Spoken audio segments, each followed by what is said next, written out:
معاویہ کہتے ہیں بازی کہ میں نے نبی صلی اللہ علیہ وسلم سے عرض کیا یا رسول اللہ صلی اللہ علیہ وسلم ہم اپنی عورتوں کے کس حصے میں آئیں اور کس حصے کو چھوڑیں؟ یعنی شوہر بیوی کے تعلق کی بات ہو رہی. یہ بھی ایک بہت آج کے دور کا، ہر دور کا مسئلہ ہے، لیکن آج کے دور میں اور بھی گمبھیر ہوتا چلا جا رہا ہے بہت سی چیزوں سے ایکسپوز ہونے کی وجہ سے. تو کیا جائز حد ہے اور کیا نہیں ہے؟ فزیکل ریلیشن شپ کے لیے کس حصے کو استعمال کیا جا سکتا ہے، کس کو نہیں، یہ سوال. تو اس پر آپ صلی اللہ علیہ وسلم نے فرمایا تمہاری بیوی تمہارا کھیت ہے، تم اپنے کھیت میں جہاں سے چاہو آؤ. جہاں سے چاہو آؤ کا مطلب کیا ہے کہ جہاں سے کلٹیویشن ہو سکتی، یعنی کہ کھیت کے تعلق سے کیا بتایا، نساؤکم حرث لکم فأتوا حرثکم انا شئتم. انا شئتم کا مطلب انا جو ہے ظرف زمان و مکان دونوں کے لیے آتا ہے کہ جانے کا کوئی خاص وقت مقرر نہیں کہ یہ دن ہے یا رات ہے، ایسی کوئی پابندی شریعت نے نہیں رکھی. اور اسی طرح جب کھیت کہہ کے بیوی کو بتایا گیا تو اس میں اس کی یعنی کہ اس کی قدر و قیمت اور اس کی حفاظت اور اس کی سرسبزی اور خوشحالی اور وہ ساری چیزیں اپنی جگہ ہیں. پلس یہ بہت ہی حکمت کی بات ہے کہ کھیت میں کچھ اگ جب ہی سکتا ہے جب اس میں بیج ڈالا جائے. تو اب شوہر بیوی کے ساتھ کیسا تعلق قائم کرے کہ اولاد پیدا ہو سکے؟ وہ اورل سیکس سے تو نہیں ہو سکتا، وہ اینل سیکس سے بھی نہیں ہو سکتا. obviously انڈرسٹوڈ ہے کہ انا کا مطلب یہاں کیا ہے، ٹھیک ہے نا؟ یعنی یہ وہ باتیں کہ جن کو بہت لفظوں کو کھول کھول کے نہیں بولا جا سکتا، لیکن اٹس انڈرسٹوڈ. تو آپ نے کہا جہاں سے چاہو، یعنی کوئی رکاوٹ نہیں، ممانعت نہیں. اس کا یہ مطلب نہیں کہ ناجائز حدود فلان کے کہو کہ اس کی بھی ممانعت نہیں. البتہ جب تم کھاؤ تو اسے کھلاؤ، یعنی کہ شوہر خود آؤٹنگ ڈائننگ کے لیے چلا جائے اور بیوی کو کہے کہ بس گھر میں پکا لو اپنے لیے اور کھا لو، خود صرف دوستوں کے ساتھ رہے. دس از ناٹ رائٹ. بیوی کو بھی لے کے جائے اور ساس بھی بہو کو جانے دے.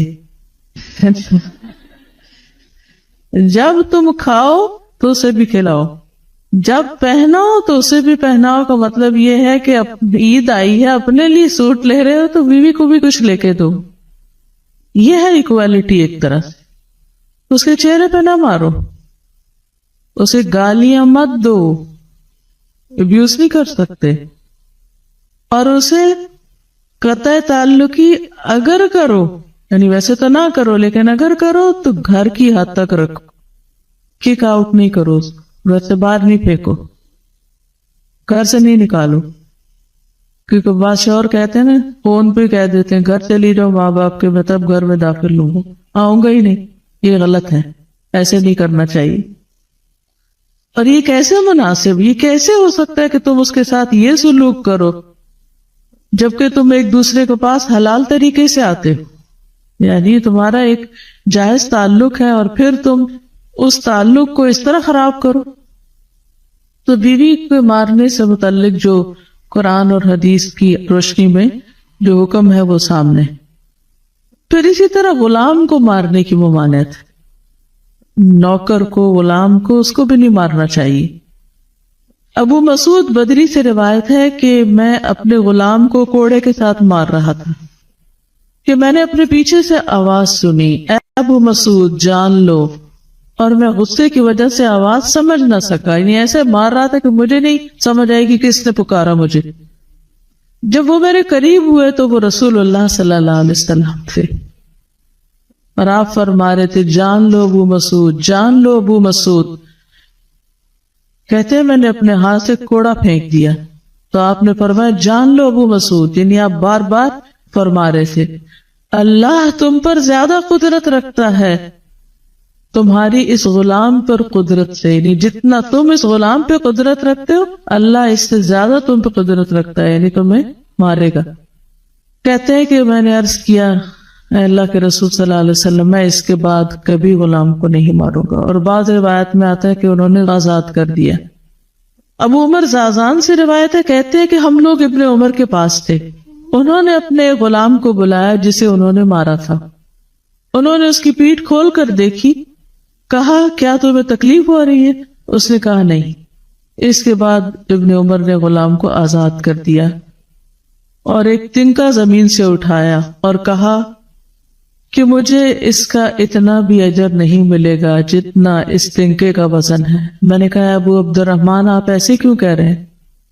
انہوں نے کہا کہ میں نے رسول اللہ صلی اللہ علیہ وسلم کو فرماتے ہوئے سنا، جو شخص اپنے غلام کو بے قصور یعنی حد شرعی کے علاوہ مارے یا اس کے چہرے پہ تمانچہ مارے تو اس کا کفارہ ہی کہ اسے آزاد کر دی. کفارہ ہے، اس کی آزادی کا ثواب کوئی نہیں تن کے برابر بھی. یعنی بعضوں کا تم سمجھتے ہیں بڑی نیکی کی لیکن اس میں تو چھوٹ بھی جائے تو وہ بھی بہت بڑی بات ہے. صحابہ کرام جو تھے وہ خاص طور پر اس سے محتاط رہتے اور غلاموں سے درگزر کرتے تھے. ابو لیلہ کہتے ہیں کہ سلمان رضی اللہ عنہ نکلے، وہ اپنی سواری کو چارہ کھلاتے تھے تو وہ ہودے سے گرتا رہتا. ہودہ کیا کہتے ہیں؟ وہ چیز محمل باسکٹ کہہ لیں جس وقت اس کا چارہ رکھ کے دیا جاتا. اس پر انہوں نے اپنے خادم سے کہا اگر مجھے قصاص کا خوف نہ ہوتا تو میں تمہاری پٹائی کرتا کہ تم نے ایسی چیز کیوں جانور کے آگے رکھی. تو مطلب یہ کہ اگر میں تمہیں ماروں گا تو مجھے بھی مار پڑے گی، اس لیے میں تمہیں مار نہیں رہا، ورنہ جو حرکت تم نے کی ہے اس میں تمہیں مار پڑنی چاہیے. نماز پڑھنے والے غلام کو نہ مارنا. ابو امامہ سے روایت ہے کہ رسول اللہ صلی اللہ علیہ وسلم خیبر سے واپس آئے تو آپ کے پاس 2 غلام تھے.